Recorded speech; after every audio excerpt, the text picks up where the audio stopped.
उपकार करायचे असतात, मोजायचे नसतात, असं उद्धव ठाकरे यांनी म्हटलेलं आहे। आपल्या वाडवडिलांनी उपकार केले असतील तर ते मोजायचे नसतात। उपकाराची परतफेड कृतज्ञतेने की अपकाराने करायची हे ज्याच्या त्याच्यावर अवलंबून असतं, असं ठाकरेंनी म्हटलंय। शहांना बाळासाहेबांनी मदत केल्याच्या राऊतांच्या दाव्यावर उद्धव ठाकरेंचं हे वक्तव्य।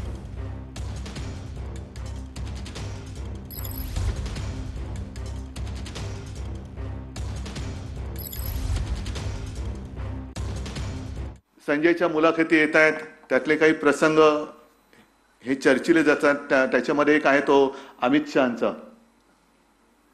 मी जर म्हणेन की मला जर कोणी विचारलं की अमित शहा तुमच्या घरी आले होते का, बाळासाहेबांनी त्यांना मदत केली होती का, मी सांगेन मला आठवत नाही। कारण आपल्या घराण्याने आपल्या वाडवडिलांनी कोणावर काही उपकार केले असतील, उपकार हे मोजायचे नसतात, उपकार हे करायचे असतात पण मोजायचे नसतात। आणि उपकाराची फेड हे कृतज्ञतेने करायची का अपकाराने करायची, ज्याच्या त्याच्यावरती असतं, कृतज्ञतेने करायची।